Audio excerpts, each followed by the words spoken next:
The headlines told one story, but the reality was something far more complicated and far more human.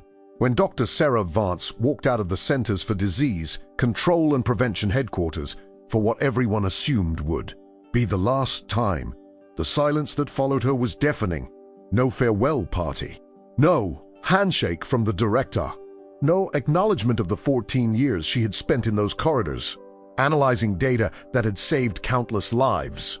Just the echo of her own footsteps on polished floors, the weight of a cardboard box cutting into her forearms, and the eyes of former colleagues who suddenly found their computer screens fascinating as she passed. What the public saw was a disgraced scientist removed from her position. What they did not see was a woman who had refused to stay silent when staying silent would have been easier, safer, and infinitely less costly. The October rain came down in sheets as Sarah pushed through the glass doors. The kind of cold Atlanta. Rain that soaks through clothes in seconds and turns the world gray. The box she carried contained pathetically little for 14 years of service. A coffee mug with a faded CDC logo. 3 framed certificates that once meant something. A small succulent plant that had somehow survived on her desk despite her frequent travel. A photo of her late mother, taken at Sarah's doctoral graduation. Both of them smiling like the future held nothing but promise. The weight of these objects seemed impossibly heavy, or maybe it was just the weight of everything else pressing down on her shoulders as she made her way across the packing lot. Her car sat in the far corner, right where she had parked it that morning when the world was different. That morning she had been Dr. Sarah Vance, senior epidemiologist, respected voice in infectious disease surveillance. Now she was just Sarah, unemployed, professionally destroyed, and according to the carefully worded press release that had gone out an hour ago, guilty of gross insubordination and failure to follow proper channels. The press release did not mention what those proper channels had failed to do. It did not mention the data she had found. It did not mention the 14-page report she had written, meticulously documented, peer-reviewed by colleagues she trusted, outlining a pattern that should have terrified anyone who understood what they were looking at. Sarah set the box on the hood of her car, fumbling for keys with hands that shook more from anger than cold. The packing lot was emptying as the day shift ended. People hurried to their vehicles, heads down against the rain, probably relieved they were not the one carrying the box of shame. She wondered how many of them knew the real story, how many had read her report before it was buried, how many agreed with her conclusions but lacked the courage or the foolishness to say so out loud. The key finally slid into the lock. Sarah pulled open the door and placed the box carefully on the passenger's seat, the succulent tilting precariously before she steadied it. She stood there for a moment, rain plastering her hair to her skull, water running down her neck and soaking into her blouse, and allowed herself one single moment of despair. Just one. Then she would get in the car, drive to her apartment, and figure out what came next. Maybe teaching, maybe consulting, maybe leaving public health entirely and doing something where the stakes were not measured in human lives, and where telling the truth did not cost you everything. The sound started so subtly that at first Sarah thought it was thunder, a low rhythmic thumping that seemed to come from everywhere and nowhere. But thunder did not maintain that steady beat. Thunder did not grow progressively louder with mechanical precision. She looped up, rain streaming into her eyes, and saw nothing but gray clouds and the tops of buildings. The sound grew, deeper now, closer, the kind of sound you feel in your chest before you fully hear it with your ears. Around the parking lot, people stopped. Doors hung open. Conversations cut off mid-sentence. Everyone looked up, searching for the source of the noise that had become impossible to ignore. Sarah's heart began to pound, some primal part of her brain recognizing threat even as her rational mind tried to make sense of what was happening. The sound was directly overhead now, massive and overwhelming, and then suddenly the clouds broke and 3 Black Hawk helicopters dropped into view, so low that the downdraft sent waves across puddles and made car alarms scream to life across the parking lot. Sarah stumbled backward against her car, one hand raised to shield her face from the stinging rain and debris kicked up by the rotor wash. This made no sense. This was not possible. The CDC campus was not a military installation. There were protocols. There were procedures. You did not just fly military helicopters into civilian airspace and land them in a government parking lot without clearance from a dozen different agencies. And yet here they were, 3 massive aircraft settling onto the asphalt with landing gear that groaned under their weight, their rotors still spinning, their side doors sliding open before they had fully touched down. Men poured out. Not men. Soldiers. Sarah could see that even through the rain and chaos, they moved with the kind of coordinated precision that spoke of countless hours of training. Black tactical gear, body armor, weapons held ready but not aimed. At least 20 of them, maybe more, spreading out in a defensive perimeter around the helicopters while others moved with clear purpose toward the CDC building entrance. Sarah could not breathe, could not think, could only stand there with her back pressed against her car door, while her mind tried desperately to understand what she was seeing. An officer emerged from the lead helicopter, distinguishable by the insignia on his shoulder and the way the other soldiers deferred to him. He was tall, maybe 50, with iron gray hair cut military short and a face that looked like it had been carved from granite. He scanned the parking lot with eyes that missed nothing, then said something into a radio on his shoulder. Another soldier appeared beside him, this one holding what looked like a tablet computer. They conferred briefly, the officer pointing toward the building. Then the soldier shook his head and pointed instead toward the parking lot, toward the cars, toward the people standing frozen in the rain. The officer's gaze swept across the lot again, more slowly this time, and Sarah felt the irrational urge to hide, to get in her car and drive away before whatever this was reached her. But her legs would not move. Her hand was still on the door handle, but she could not make herself pull it open.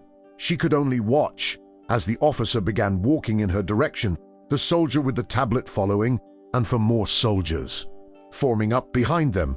They were coming straight toward her, not veering, not pausing, walking with absolute purpose across the rain-slicked asphalt, while everyone else in the parking lot stood frozen, watching, trying to understand. Sarah's mouth went dry, her heart hammered so hard she could hear it over the helicopter rotors. The officer was 20 feet away now, 15, 10. His eyes locked onto hers and something in his expression shifted, a kind of recognition that made no sense because Sarah had never seen this man before in her life. He stopped directly in front of her, close enough that she could see the rain beating on his jacket, the small American flag patch on his shoulder, the name tape that read Morrison, Dr. Sarah Vance. His voice carried clearly despite the noise, trained to project command. Sarah's voice came out as barely more than a whisper. Yes. Morrison's expression shifted again, something that might have been relief crossing his face before he locked it. Down behind military discipline. Ma'am, I'm Colonel James Morrison, United States Army Medical Research Institute of Infectious Diseases. I need you to come with us immediately. The words made no sense. They were English words, arranged in grammatically correct order, but they might as well have been a foreign language for all the meaning Sarah could extract from them. I don't. What? Dr. Vance, we have a situation that requires your immediate expertise. The Secretary of Defense himself authorized this retrieval. We need to move now. Morrison glanced at the CDC building, his jaw tightening. We've already wasted too much time trying to go through proper channels. Sarah's brain finally began to function again, though what it produced was more questions than answers. I don't work for the CDC anymore. As of about an hour ago, I don't work for anyone. So whatever this is, we know about your termination, ma'am. We know why you were terminated. And with all due respect to your former employers, they made a catastrophic mistake. Morrison stepped closer, lowering his voice, though the helicopter noise probably made that unnecessary. Dr. Vance, 3 days ago, one of our forward operating bases in East Africa went dark. 48 soldiers and 12 civilian contractors. No communication, no distress signal, Just silence. When the rapid response team arrived, they found everyone alive but exhibiting symptoms that don't match any known pathogen profile. The Bazi commander, a man with 20 years of service, tried to shoot his own medic. The soldiers had to be physically restrained from attacking each other. The civilian doctors we sent in are baffled. But someone remembered a report that crossed their desk 6 months ago. A report about a pattern of unusual neurological symptoms connected to a specific vector. A report that was buried and its author silenced. The world tilted. Sarah's hand tightened on the car door to keep herself upright. Hey, mosquito surveillance data. The anomalous behavior patterns in test subjects. The geographic clustering that suggested a novel pathogen with neurological effects. Your report. Dr. Vance, the one you were fired for writing. Morrison's expression was grim. We think whatever hit our base is the same thing you tried to warn people about. And right now, you're the only person in the country who has studied this pattern. The only one who might be able to tell us what we're dealing with before this spreads beyond containment. Sarah's mind raced. The data had been clear. Mosquito populations in 3 separate regions showing unusual genetic markers. Test animals exposed to their bites developing aggression, paranoia, loss of impulse, control. The pattern had been undeniable to anyone who looked at it objectively, but it had also been inconvenient. The regions in question were slated for major development projects. Acknowledging a potential novel pathogen would have meant delays, environmental reviews, public health interventions that would cost millions. So the data had been questioned. Her methodology had been attacked. And when she refused to soften her conclusions, she had been removed. I don't have access to my research anymore, Sarah said, hearing the tremor in her own voice. They confiscated my files, my computer, everything. We have your research, ma'am, all of it. Turns out when you email a report to 6 different people, at least one of them is smart enough to keep a copy even when told to delete it. Morrison gestured toward the helicopters. We have a mobile lab set up at Dobbins Air Reserve Base. We have samples from the infected soldiers. We have satellite data on mosquito populations in the region. What we don't have is time. Every hour that passes, the risk of this spreading increases exponentially.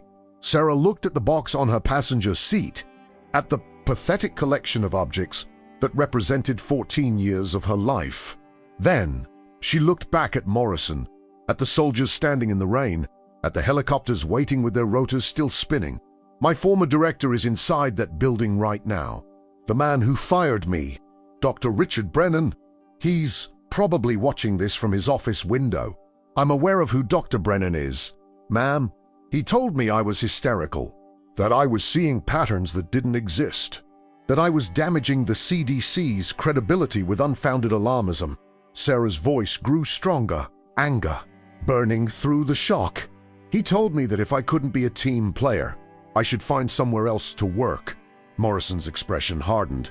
Dr. Brennan is going to have a very difficult conversation with some very angry people in the next few hours. But right now, that's not our priority. Right now, 48 American soldiers are exhibiting symptoms that could indicate the emergence of a pathogen with the potential to make COVID look like a practice run. And right now, you're the only person who might be able to help them. He paused, then added quietly, "The secretary made it very clear, Dr. Vance. We don't want anyone else. We want you." The words hit Sarah like a physical force.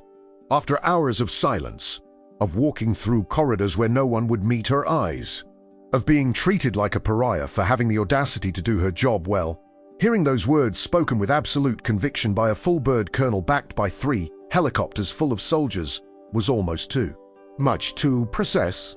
Her eyes burned and she blinked hard, refusing to cry in front of all these people, refusing to give Brennan that satisfaction if he was indeed watching from his comfortable office. "Okay," Sarah heard herself say okay. "Just give me a second." She turned back to her car, reaching into the passenger's seat. The box could stay. The certificates, and the coffee mug, and even the photo of her mother.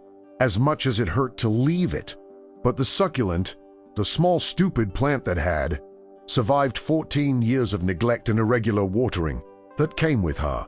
Sarah picked it up carefully, cradling it in one hand, then locked the car and turned to face Morrison. "I'm ready." Morrison nodded once, sharp and approving, then gestured toward the lead helicopter. Two soldiers immediately moved to flank Sarah, not threatening but clearly protective, and she found herself walking across the parking lot surrounded by armed men while everyone she used to work with stood watching. She could see faces in the CDC building windows now, dozens of them pressed the glass on multiple floors, watching Dr. Sarah Vance, the woman they had just fired, being escorted by the United States military like she was the most important person in the world. The helicopter's interior was all business. Jump seats along the sides, equipment racks, a smell of fuel and metal and something else, something sharp and chemical that Sarah's trained nose identified as industrial grade. Disinfectant! Morrison helped her up, his hand firm on her elbow, and she found herself sitting between two soldiers who immediately began securing her harness with practiced efficiency. The succulent she held carefully on her lap, absurdly aware of how ridiculous it must look in this context. Morrison settled into the seat across from her, speaking into his radio again. "Package secured. Wheels up in 30 seconds. Package?" Sarah almost laughed. 12 hours ago she had been preparing a presentation on seasonal flu trends. Now she was a package being extracted by military helicopters. The rotor's pitch changed, rising to a scream, and then the ground dropped away. Sarah's stomach lurched as the helicopter climbed sharply, banking away from the CDC campus. Through the open door, she could see the parking lot falling away, the people becoming smaller, the building where she had spent 14 years of her life shrinking to the size of a toy. The flight to Dobbins Air Reserve Base took less than 15 minutes, but it felt like hours. Sarah sat in silence, clutching her plant, while Morrison worked on his tablet and occasionally spoke into his radio in clipped military jargon she only half understood. The other soldiers maintained professional stillness, their eyes constantly scanning, their hands never far from their weapons. Sarah tried to organize her thoughts, to remember the details of her research, to prepare for whatever she was about to face. But her mind kept circling back to the same question: what if she was wrong? The report she had written had been based on solid data. The patterns had been real, but she had never actually seen a human case. Everything had been inference and projection from animal models. What if the soldiers' symptoms were something else entirely? What if she got there and realized she had no idea how to help them? What if this entire dramatic extraction ended with her standing in a lab, staring at data she could not interpret, proving Brennan right about her after all? The helicopter began to descend. Through the door, Sarah could see Dobbins Air Reserve Base spread out below, the runways and hangars and clusters of buildings that made up one of the military's key logistics hubs in the southeast. They were coming down fast, the kind of descent that made her ears pop and her stomach flip, and then they were on the ground with a jarring thump that rattled her teeth. Morrison was out before the skids fully settled, turning to offer Sarah his hand. She took it, stepping down onto the tarmac with legs that felt unsteady. The base was a hive of activity, vehicles moving in all directions, personnel in various uniforms hurrying between buildings, and off to one side, a cluster of mobile laboratories that had clearly been set up in great haste, their power cables snaking across the ground like mechanical vines. "This way, ma'am." Morrison set a brisk pace and Sarah had to almost jog to keep up. "Ishchu Hojin." Her succulent. They passed through to security checkpoints, Morrison's presence apparently sufficient to bypass any normal procedures. And then they were entering the largest of the mobile labs. The temperature inside was at least 10 degrees cooler than outside, the air conditioning running at full blast. Banks of equipment lined the walls. Computer terminals flickered with data streams. And in the center of it all, a tall woman in an army uniform with major's insignia turned to face them. Colonel Morrison, Dr. Vance. The major's voice was crisp, professional, but Sarah could hear the strain beneath it. "I'm Major Elena Rodriguez, Chief of Infectious Disease, Research for USAMRIAD. Thank you for coming so quickly." Sarah almost laughed at the phrasing, as if she had had any choice in the matter, but she kept her expression neutral. "What exactly am I looking at, Major?" Rodriguez moved to a computer terminal, pulling up a series of images that made Sarah's breath catch. Microscopy photos, blood work results, brain scans showing unusual activity patterns in specific regions. The base in question is Camp Sheridan, located in the Kenyan Highlands approximately 200 kilometers from Nairobi. Mixed-use facility, primarily logistics support, but also some intelligence operations.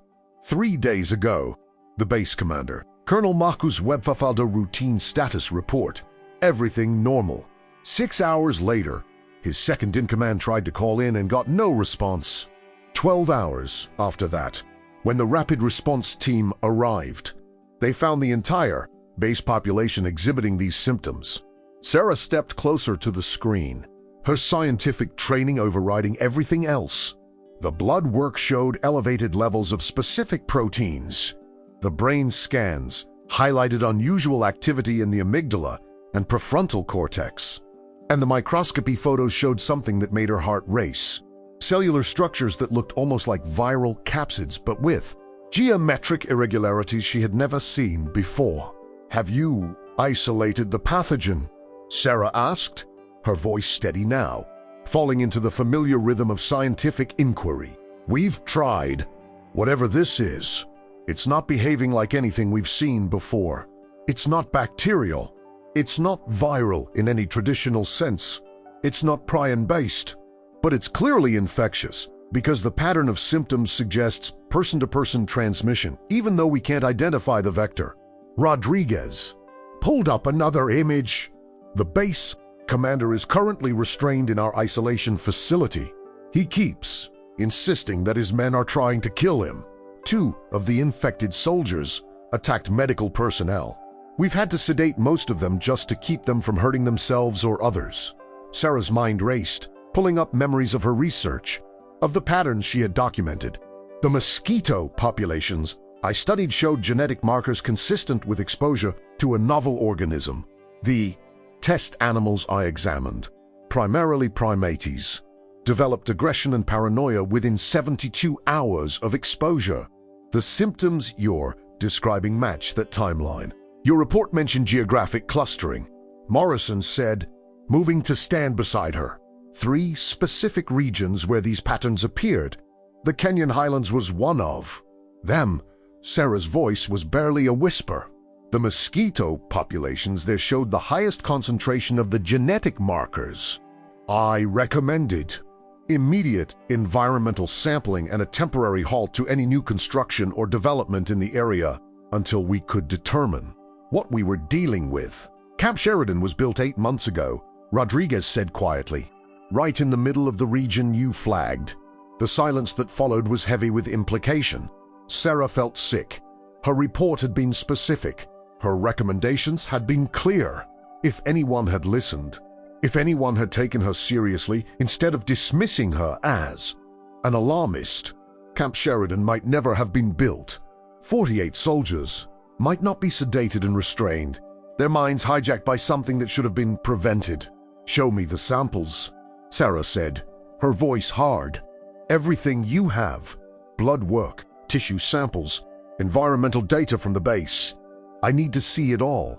The next 6 hours passed in a blur of microscopes and data analysis, and increasingly desperate attempts to identify what they were dealing with. Sarah worked with an intensity that surprised even her, fueled by anger and guilt and the desperate need to prove that her research had meant something. Rodriguez proved to be an excellent partner, her military precision complementing Sarah's more intuitive approach. Together they mapped the pathogen's structure, its behavior, its apparent mechanism of action, and slowly, terrifyingly, a picture emerged. The organism was unlike anything in the existing literature. It appeared to be a chimera, combining characteristics of multiple pathogen types in ways that should not have been naturally possible. It targeted specific neurotransmitter systems, disrupting the normal function of the brain regions responsible for impulse control, threat assessment, and social bonding. The result was a kind of chemically induced paranoid psychosis that turned people into dangers to themselves and others. "It's elegant," Sarah murmured, staring at a three-dimensional model of the pathogen's structure rotating on her screen. In a horrifying way, "It's elegant. This level of specificity, this precise targeting of neural pathways. This doesn't feel random. This feels designed." Rodriguez looked up sharply from her own terminal. "Designed? You're suggesting this is artificial?" "I'm suggesting that the probability of this particular combination of characteristics arising naturally is astronomically low. The genetic markers I found in the mosquito populations, the specific neural targets, the transmission patterns.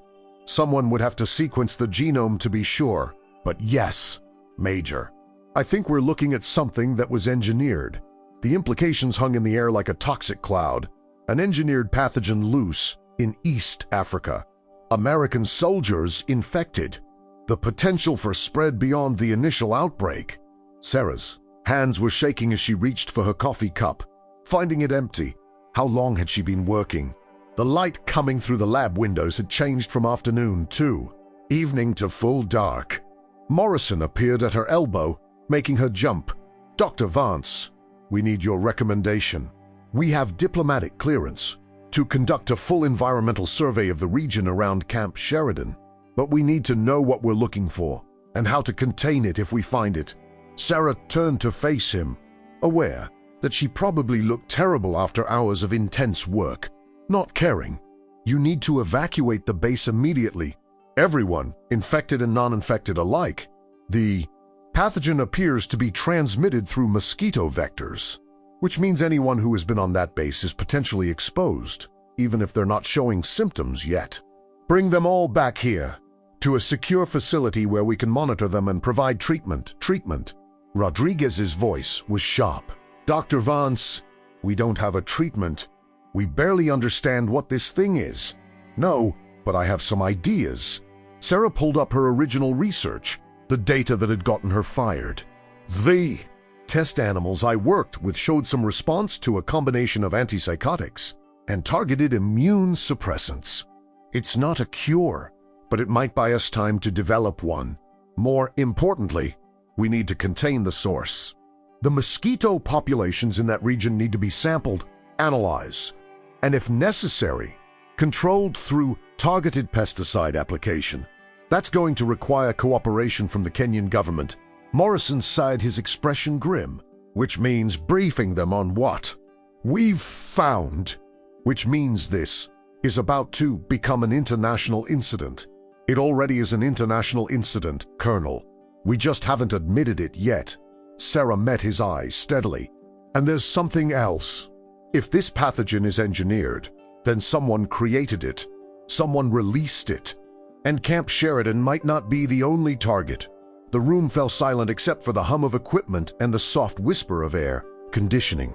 Sarah could see the weight of responsibility settling onto Morrison's shoulders, the calculation of risks and consequences playing out behind his eyes. Finally, he nodded once, sharp and decisive. "I'll brief the secretary, Dr. Vance. I need you to write up everything you've found. Full technical report. No jargon. Something that a politician can understand and act on." Major Rodriguez, coordinate with the Rapid Response Team, Camp Sheridan. "I want every person on that base on a plane to the States within 24 hours. He paused, then added, "And someone get Dr. Vance some real food and coffee. She looks like she's about to fall over." Sarah wanted to protest that she was fine, but the moment Morrison mentioned food, she realized she was starving. She could not remember the last time she had eaten breakfast. Had she even had breakfast? One of the soldiers appeared with a sandwich and coffee that was actually hot, and Sarah ate mechanically while typing up her findings, her fingers flying across the keyboard with desperate speed. The report took 2 hours to write. Sarah included everything: the pathogen's structure, its probable origins, its mechanism of action, her recommended containment procedures, and the urgent need for international cooperation. She included her original research, the data that had been buried, the warnings that had been ignored, and she included, because she could not help herself, a single paragraph noting that all of this could have been prevented if anyone had listened to her 6 months ago. When she finally hit send, exhaustion crashed over her like a wave. Sarah slumped in her chair, her eyes burning, her head pounding, every muscle in her body screaming for rest. Rodriguez appeared beside her with a blanket and a concerned expression. "Dr. Vance, there's a cot set up in the next room. You should get some sleep." "Can't sleep. Too much to do. Need to analyze the genetic sequences. Need to model the spread patterns. Too you need to rest." Ross said firmly, "Inhatonidade. Probably worked well on subordinates. You're no good to anyone if you collapse from exhaustion. The data will still be here in 6 hours." Sarah wanted to argue, but her body had other ideas. She let Rodriguez guide her to the cot, let herself collapse onto it still fully dressed, and was asleep before she could form another coherent thought. She woke to shouting for a confused moment. Sarah thought she was back in her apartment, that the CDC firing had been a nightmare, that she could roll over and go back to sleep. Then reality crashed back, and she was on her feet, stumbling toward the sound of raised voices in the main lab. Morrison stood in the center of the room, his face flushed with anger, facing a man Sarah recognized with a jolt of shock and fury. Dr. Richard Brennan, her former director, looking significantly less composed than he had the previous day. His expensive suit was rumpled, his usually perfect hair was disheveled, and his expression was one of barely controlled panic. "You had no authority to remove one of my employees," Brennan was saying, his voice tight. Dr. Vance was terminated for cause. Her research was flawed. Her conclusions were not supported by the data. And now you've created an international incident based on the ravings of a disgraced scientist who was right. Morrison's voice cut through Brennan's tirade like a knife. "About everything, the pathogen exists. It's exactly where she said it would be. It has exactly the characteristics she described. And right now, 48 American soldiers are sedated and restrained because no one listened to her warnings." Brennan's face went pale. You can't possibly know that the outbreak is related to her research. Correlation is not causation. There could be any number of. The genetic markers match. Dr. Brennan, the geographic location matches. The symptoms match. The timeline matches. Every single thing Dr. Vance predicted has come true.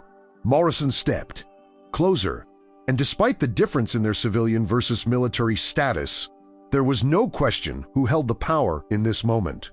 "And do you know what the Secretary of Defense said when I briefed him this morning? He said, and I quote, 'Find out who buried that report and why, because someone is going to hang for this.'" Sarah had never seen a person actually go gray before, but Brennan managed it. His hands shook as he reached for a chair to steady himself. There were budget considerations, political pressures. The development projects in that region represented billions of dollars in investment. The Kenyan government was very clear that they did not want alarmist health warnings interfering with. You buried a report warning of a potential pandemic because it was politically inconvenient. Morrison's voice was dangerously quiet now. You fired the scientist who wrote it. You confiscated her research. And when that same scientist turned out to be the only person in the country who could help us respond to an outbreak, you tried to prevent us from accessing her. I did no such thing. I cooperated fully with you told my team that Dr. Vance was unreliable, that her research could not be trusted, that we should consult with other experts instead. Morrison pulled out his phone, swiping through screens. "I have the recording if you'd like to hear it again." Brennan's mouth opened and closed soundlessly.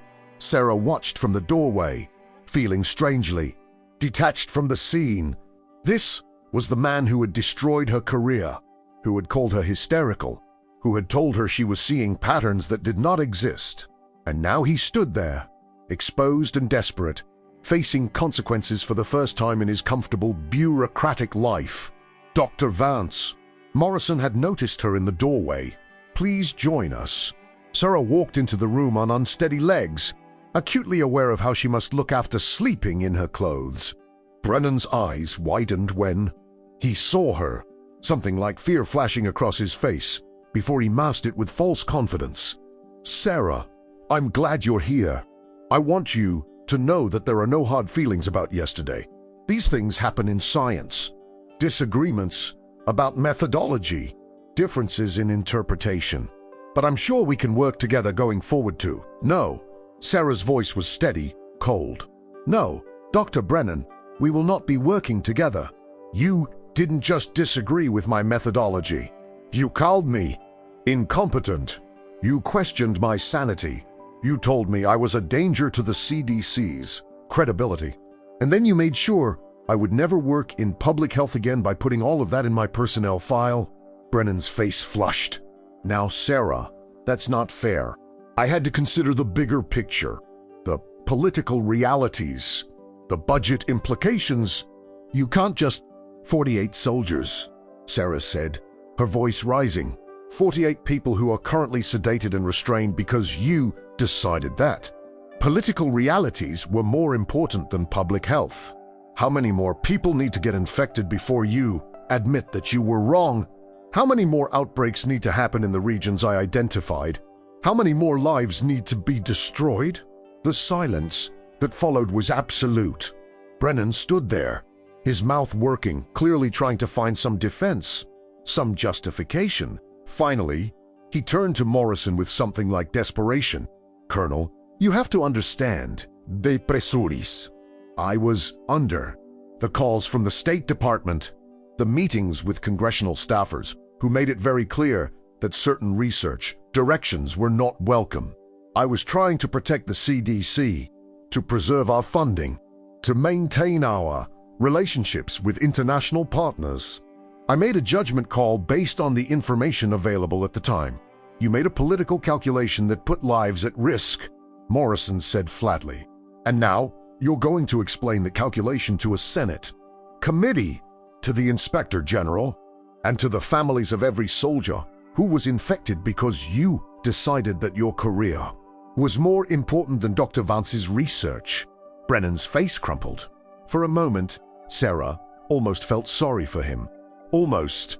Then she remembered walking across that parking lot in the rain, remembered the silence of colleagues who would not meet her eyes, remembered the casual cruelty of being erased from work she had spent 14 years building. Get him out of here, Morrison said to two soldiers who had appeared in the doorway. Dr. Brennan is no longer welcome in this facility. If he attempts to return, he is to be escorted off the base. Brennan tried to protest, but the soldiers were already moving, taking him by the elbows and guiding him firmly toward the exit. His voice echoed back down the corridor, still making excuses, still trying to justify the unjustifiable, until finally the door closed and he was gone. Sarah found herself shaking. The confrontation had drained something from her, some reservoir of anger she had been carrying since yesterday. She sat down heavily in the nearest chair, suddenly aware of Rodriguez pressing a bottle of water into her hands. Drink, the Major said quietly, and breathe. You did good. I didn't do anything, Sarah said, her voice hollow. I just stood there. You stood there and told the truth, Morrison sighed, pulling up a chair across from her. Which is more than a lot of people in your position would have done. Dr. Vance, I want you to know that the Secretary has authorized a full investigation into how your report was handled. Everyone who had a hand in burying it will be held accountable. And more immediately, he wants to offer you a position. Sarah looked up, confused. A position? As Senior Scientific Advisor to the Department of Defense on Emerging Infectious Diseases. You would be based here at USAMRIAD, working with Major Rodriguez's team with full access to resources and funding. Your primary responsibility would be to do exactly what you've been doing. Identify potential threats before they become crises. And this chimney, when you sound the alarm, people will listen. The offer was so unexpected that Sarah could not immediately process it. A position, resources, the ability to do her work without political interference. The validation she had been denied for so long. It should have felt like triumph, like justice, but all she felt was tired. "Guy, think about it," she asked quietly. Morrison's expression softened slightly. "Of course, take whatever time you need. But Dr. Vance, I want you to understand something. What you did yesterday, walking out of that building with your research and your integrity intact, that took courage. What you did last night, working for 6 hours straight to help soldiers you've never met, that took dedication. And what you did just now, standing up to the man who tried to destroy you, that took strength. The military needs people like you. The country needs people like you." Sarah nodded, not trusting herself to speak. Morrison stood, gesturing to Rodriguez. "Major, make sure Dr. Vance gets a proper meal and a real bed to sleep in. She's earned it." He paused at the door, looking back. "And Dr. Vance, thank you for not giving up, for being right even when everyone told you that you were wrong, for being here when we needed you." Then he was gone, leaving Sarah alone with Rodriguez and the quiet hum of laboratory equipment. The Major pulled up a chair, sitting down with a tired sigh. "He's right, you know," Rodriguez said, "about all of it. I read your original report last night. It was brilliant, thorough, exactly the kind of work that should have been taken seriously. But it wasn't," Sarah said. "And people got hurt because of it. People got hurt because a bureaucrat made a bad decision. That's not on you. That's on him." Rodriguez leaned forward, her expression intense. "Dr. Vance, I've been in the military for 15 years. I've seen a lot of scientists come through USAMRIID. Some of them are brilliant, some of them are dedicated. Very few of them are both. And almost none of them have the kind of moral courage it takes to stand up to institutional pressure and do the right thing even when it costs them everything. If you take this position, if you join our team, I promise you this, your work will matter, your voice will be heard, and you will never have to choose between your career and your conscience again." Sarah looked around the lab, at the equipment and the data streams and the samples waiting to be analyzed. This was good work, important work, work that could save lives. And for the first time in 24 hours, she felt something that might have been hope stirring in her chest. "Okay," she said quietly. "Okay, I'll do it." Rodriguez's face split in a wide smile. "Outstanding. Welcome to USAMRIID, Dr. Vance. Now let's go get you that meal before you fall over." The next 72 hours passed in a controlled frenzy of activity. The soldiers from Camp Sheridan were evacuated and placed in isolation at USAMRIID's secure medical facility. Sarah's treatment protocol, refined with Rodriguez's input, proved effective at managing the acute symptoms. The pathogen's genome was fully sequenced, confirming Sarah's suspicion that it was engineered. And a joint U.S. Kenyan task force began the work of environmental remediation in the affected region. Sarah worked around the clock, fueled by coffee and determination and the strange exhilaration of finally being able to do her job without interference. She briefed generals and senators. She collaborated with researchers from 3 different countries. She wrote protocols and designed studies and slowly, methodically, built the foundation for a comprehensive response to what everyone was now calling the Camp Sheridan incident. The media got hold of the story, of course. They always did. But this chimied the narrative wifera. This time, Sarah was not the disgraced scientist. She was the expert who had tried to warn people, the whistleblower who had been silenced, the hero who had helped save American soldiers. The interviews were uncomfortable, the attention overwhelming, but Sarah endured them because they served a purpose. They ensured that her research and the warnings it contained could never be buried again. 6 months later, Sarah stood in the Pentagon briefing room, facing an audience of military brass and civilian officials. The room was impressive in its severity. Dark wood paneling, official seals, portraits of former secretaries of defense staring down with stern expressions. Sarah, had given dozens of briefings in the past 6 months, but this one felt different. This one mattered. The Camp Sheridan pathogen has been successfully contained, she said, advancing to the next slide. All infected personnel have recovered with no apparent long-term effects. Environmental remediation in Kenya is complete. Mosquito populations in the affected regions are being monitored continuously, and thanks to the early warning system we've established, we've identified and prevented 3 additional potential outbreaks in other regions. She paused, looking out at the faces watching her. Morrison was there, nodding approvingly. Rodriguez sat in the front row, making notes. And in the back, partially hidden but impossible to miss, several members of the Senate Intelligence Committee who had taken a particular interest in how the original warning had been ignored. But the larger lesson of Camp Sheridan is this. Sarah continued. We cannot afford to let political considerations override scientific evidence. We cannot afford to silence researchers who deliver inconvenient truths. And we cannot afford to assume that the next threat will look like the last one. The pathogen that infected our soldiers was engineered. It was targeted. It was designed to exploit specific vulnerabilities in human neurology.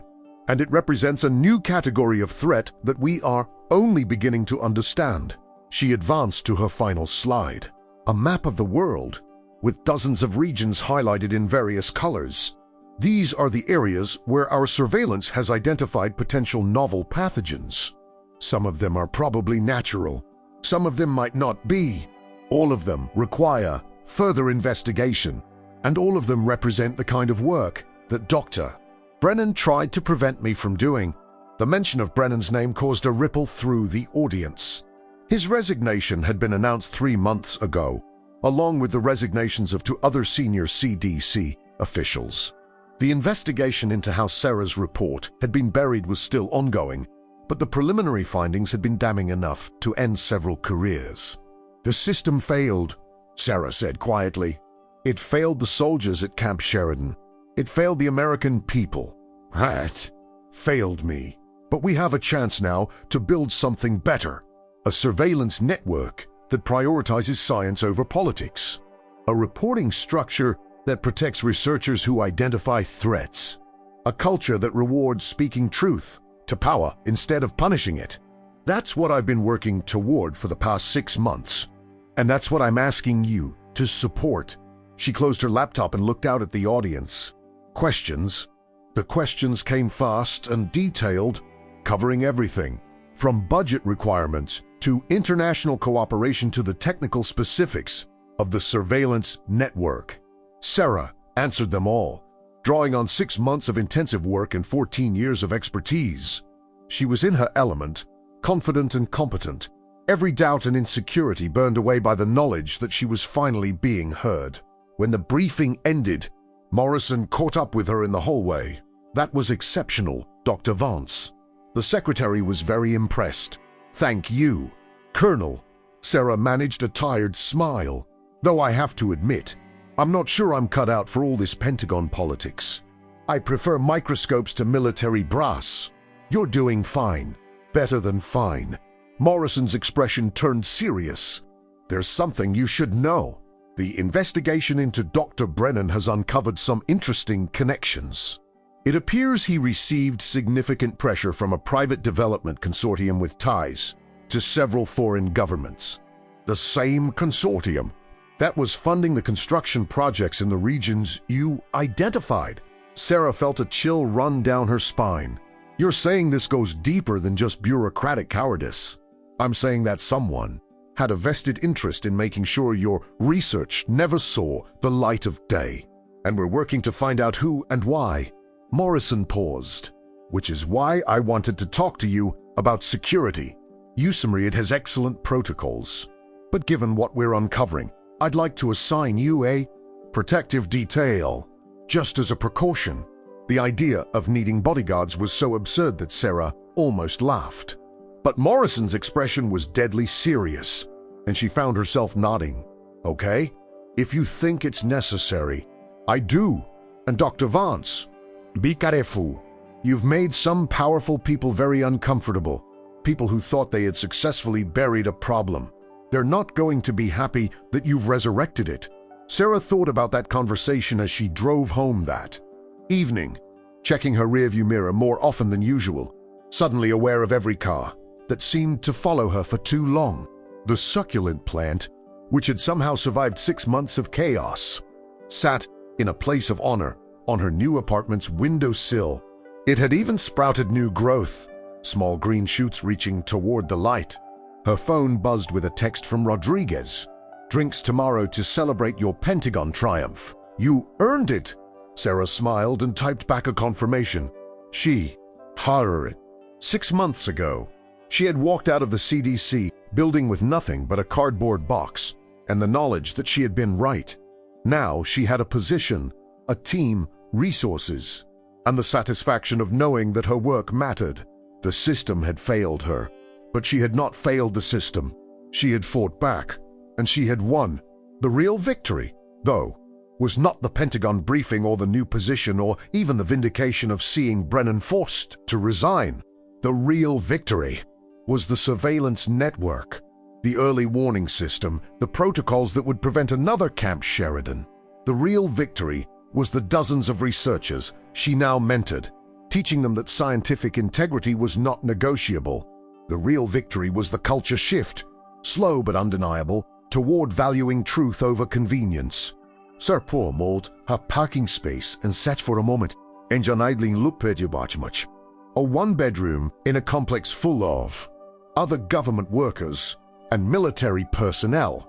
But it was hers. And tomorrow she would go back to Usamriad and continue the work that mattered, the work that saved lives, the work that she had almost lost the chance to do. Her phone rang. Morrison's number. Sarah answered, expecting some administrative question or scheduling conflict. "Dr. Vance, we've got a situation. Possible outbreak in Southeast Asia. Symptoms consistent with a novel pathogen. The local health authorities are overwhelmed. State Department is requesting our assistance." Morrison paused. "I need you on a plane in 3 hours. Can you do it?" Sarah looked up at her apartment, at the quiet evening she had planned. Then she thought about the soldiers at Camp Sheridan, about the people who might be infected right now, confused and frightened, not understanding what was happening to them, about the researchers in Southeast Asia who needed help but might not get it in time. "I'll be there in 2, she said, already, reaching for her keys. "Send me the briefing materials, already in your inbox. And Dr. Vance, thank you for always being ready, for never backing down, for being exactly who we need you to be." Sarah ended the call and sat in the growing darkness, feeling the familiar rush of purpose. This was who she was, not the woman who had been fired, not the victim of bureaucratic politics, but the scientist who stood up when the system failed, the expert who answered the call when others could not, the person who had lost everything and built it back stronger. She got out of the car and headed inside to pack, the succulent plant watching from its windowsill perch. There would be time for rest later, time for reflection and celebration and all the normal rhythms of life. But right now, somewhere in Southeast Asia, people needed help. And Sarah Vance, formerly disgraced, currently vindicated, forever committed to the truth, was ready to provide it. The helicopters that had come for her 6 months ago had changed everything. They had pulled her from the lowest point of her life and given her a second chance. But the real change, the lasting transformation, had come from Sarah herself, from her refusal to stay silent, from her commitment to doing the right thing even when it cost her everything, from her understanding that true power comes not from titles or positions but from integrity and courage and the willingness to act when the system fails. As Sarah packed her travel kit, checking off the items she had learned to keep ready for rapid deployment, she caught sight of herself in the mirror. She looked different than she had 6 months ago. Older maybe, definitely more tired, but also more confident, more certain, more herself than she had ever been. The woman who had walked out of the CDC building in the rain, carrying a cardboard box and her shattered career, was gone. In her place stood someone stronger, someone who had been tested and had not broken, someone who knew her own worth and would never again let anyone convince her otherwise. Sarah's phone buzzed with the mission briefing. She scanned it quickly. Suspected viral outbreak, unusual symptom profile, local health infrastructure overwhelmed. It was exactly the kind of situation that required her expertise. Exactly the kind of challenge that made all the struggle worthwhile. She grabbed her bag and headed for the door, pausing only to water the succulent one more time. The plant had survived her lowest moment. It had been there in the box on that rainy day, and it was here now, in her new life. A small green reminder that even when everything seems lost, growth is still possible. Sarah locked the door behind her and headed for the car, already mentally reviewing protocols and planning the response. Somewhere in Southeast Asia, people were waiting for help, and Sarah Vance, carrying the hard-won knowledge that the truth always matters and that silence is never the answer, was on her way. The system had tried to break her, it had failed, and now she was part of building a better system, one that valued scientists who spoke truth to power instead of punishing them, one that prioritized lives over politics, one that understood that the next threat was always coming and that the only defense was vigilance, expertise, and the courage to act. As Sarah drove through the darkening streets toward Usamriad, toward the waiting helicopter and the mission ahead, she allowed herself one moment of pure satisfaction. She had won, not in the way she had expected, not without cost, but she had won, and more importantly, she had made sure that others would not have to fight the same battles she had fought. That was the real legacy of Camp Sheridan, not the pathogen contained or the soldiers saved, important as those were, but the precedent established, the message sent, the understanding that scientific integrity was not optional, that expert warnings could not be ignored, and that the people who stood up and told the truth, even when it was inconvenient, even when it was costly, even when it meant walking out into the rain with nothing but a cardboard box and their conscience, those people were the ones who truly mattered. Sarah Vance had been that person, and she would continue to be that person for as long as the work required it, for as long as there were threats to identify and outbreaks to prevent and lives to save, for as long as there was a difference between right and wrong, between truth and convenience, between courage and cowardice. The helicopter was waiting when she arrived at the base, its rotors already spinning, ready for immediate departure. Sarah climbed aboard with practiced ease, securing her harness and checking her equipment. Morrison appeared in the door, shouting over the rotor noise, "Wheels up in 2 minutes." "You ready?" Sarah looked at him, at the soldiers preparing for departure, at the equipment racks and medical supplies, and all the apparatus of response. She thought about the woman who had walked out of the CDC building 6 months ago, broken and dismissed. She thought about the woman she had become since then, forged in crisis and validated by results. "I'm ready," she said, and she was, for whatever came next, for the outbreak waiting in Southeast Asia, for the threat still hidden but approaching, for the work that never ended but always mattered, for the life she had rebuilt from ruins into something stronger and more meaningful than what had been destroyed.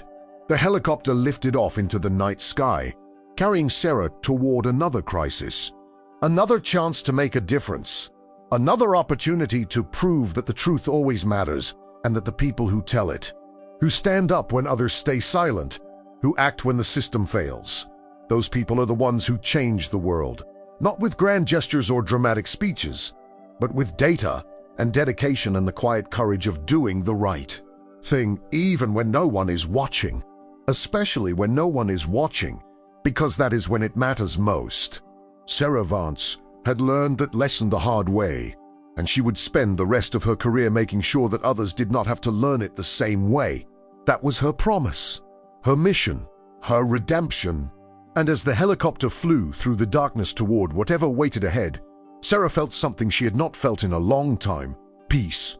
Not the peace of having arrived, but the peace of knowing she was exactly where she was supposed to be, doing exactly what she was meant to do. living exactly the life she had earned through sacrifice and struggle and the refusal to ever give up.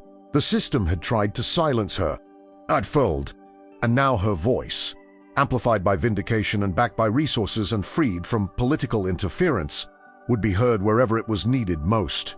That was justice. That was redemption.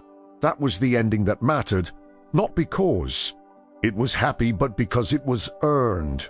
And somewhere below, in the city she was leaving behind, a succulent plant sat on a windowsill, its small green shoots reaching toward the light, growing despite everything, surviving against the odds, proof that even in the darkest moments, life finds a way to continue, just like Sarah had.